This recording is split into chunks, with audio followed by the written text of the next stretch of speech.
شیخ عبدالسلام بارزانی ev nav di dîroka neteweyî ya Kurdistanê de xwediyê ciheke girîng e ku dema li rojhilata navîn guvaşên ser civakê tund bûn, maf û azadiyên mirovan dihatin binpêkirin. Dema li Ewropayê şerek tûj hebû. Şêx Evdulselamê Barzanî di serê sedsala bîstemîn de perspektîfek wisa nîşan da ku hîn jî gelek welatên nûjen negihîştine wê astê. Şêx Evdulselamê Barzanî bal kêşand bû ser wek heviya civakî, wek heviya zayendî, wek heviya neteweyî. Ku di sala 1970 de ji Osmaniyan re telgrafek rê dike û perspektîfa wî ya derbarê ziman û neteweya Kurd de wek mînakek xurt tê dîtin. Siyasetmedar Henîfî Turan dibêje perspektîfa Şêx Evdulselam Barzanî dikare îro jî bibe dermanê çareseriya gelek pirsgirêkên siyasî, civakî û neteweyî. Ji dewleta Osmanî re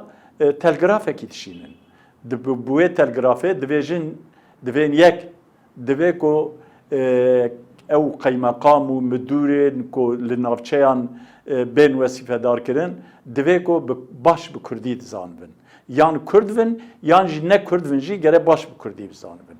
Di doya divê ku gere Kurdî bibe em bêjin zimanê serekeyê resmî li wan devera. Sisiya em lê nêrin dibêje ku gere zarokê me bi Kurdî bên perwerde kirin. Çara em dîsa lê nêrin divê ku gere ew dewleta Osmanî divê ku ew baca ku ji Kurda tê standin, divê ku ew bac ji boî ku dibistan bên ava kirin, ji boî ku rê bên çêkirin, li wê deverê bên xerç kirin. Şêx Evdulselam Barzaniyê ku di sala 1868 de li gundê Barzan hatiye dinê, di nav êl û eşîrên Kurdan de yekîtiyek xurt ava kiriye ku şêwaza wî ya rêvebirin û pêkvejiyanê wek rêbazek hêjayî mînagirtinê tê nirxandin. Lêkolîner û nivîskar Tehsîn Sever dibêje Şêx Evdulselam Barzanî bi çaksazî û nêrînên nûjen bûye pêşengek girîng. Şêx Evdulselam cuda dikeçiye dîtinawiya civakî ye.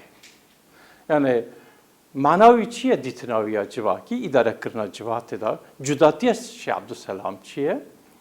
Hîn pîvanên nûjen anî hatiye. Yani duyî heremê de heta wê rojê tiştê nehatiye kar kirin, di warê civakê de îdarekirina civakê de dema Evdulselam da hatiye îcraat kirin. Çi nevana? Carekî belav kiriye.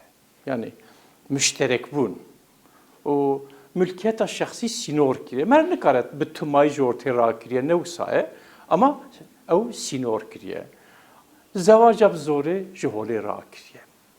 Adûdiya em bên her gundekî û dema mescidekî ava kiriye, pêra jî konseyekî ava kiriye. Em bên konseya Rûspîya hûn dikarin her navî lê bikin ayrî. Ama mana wî em civakê bi hev re îdare dikin. Wî piskirêkê civatê hebe, ew konsey wî piskirêkê rû dine û çareserkirina wî münaqeşe dike. Yani mana wî Şêx Evdulselam civak bi civakê re îdare kiriye. Yani mesela li piştê wî ev her du aliyê wî mesela civak îdare kirin. Îro jê re dibêjin demokrasî. Yani 100 sal şunda belki, 120 sal şunda dünya hatiye asla kadarı demokrasi. İşte o ki demokrasi tu devki da dibini. Şêx Evdulselam da dibini. Dema ku pêşengê bi bandorê dîroka Kurdistanê Şêx Evdulselam Barzaniyê ku di sala 1914 de di encama dadgehek bêserûber de hatiye darvekirin, parêzgarê Musilê jî Süleyman Nazîf bû ku lêkolîner û nivîskar Mehmûd Begîk dibêje Süleyman Nazîf ji kevneşopiya İttihat Terakîya dijberiya Kurdan dikir hatiye. Gelek cara wî tengav dikin. Li ser van daxwazî wî ku ji dewleta Osmanî dixwaze wî tengav dikin. Du car belkî sê car başnaye bîra min ew derbasî Îranê dibe, wextê ku derfet çê dibe car din derbasî Kurdistanê dibe. Bes axir car di 1914 da وقتی که درباسی کردستان ایران دبه معلوم دنوا تم ملتی که ده تجاری جهشتی ناقده نه تنه دنوا کرده ده هر وهم ملتی نه جهشتی تعبیره که عایده کرد باشوره که انسان خاین را دبیجن و بیاوی وان نابینن دور دا او صوفی عبدالله کد بیجن شعر سلام بخو المالاوی میوانه و راد بوی دست سرد که تسلیمی دولت عثمانیت که ویتینن مسئوله لوی در محکمه کی بسر و بر یعنی کانه نابوی محکمه تلوی دوی ددار زینن و بریارا ددار دکرنه اداموی ددن وقتی کوی ادام دکن دور دا اکو وی دا ادام کرن و سرپرشتیا و حرکتا لدجی کرداد که دناوا اتحاد و تراقی دا پارزگر مسئول سلیمان نازیفه که او بخوشی دیار بکره و جهشکی بنابو دنگه نتنه او دارده کرنا شعب سلام هر وها 1918 جی عبدالرزاق بدرخان و به حواله کیوی و جاردن لمسئوله وان دار زینن و وان ایدام دکن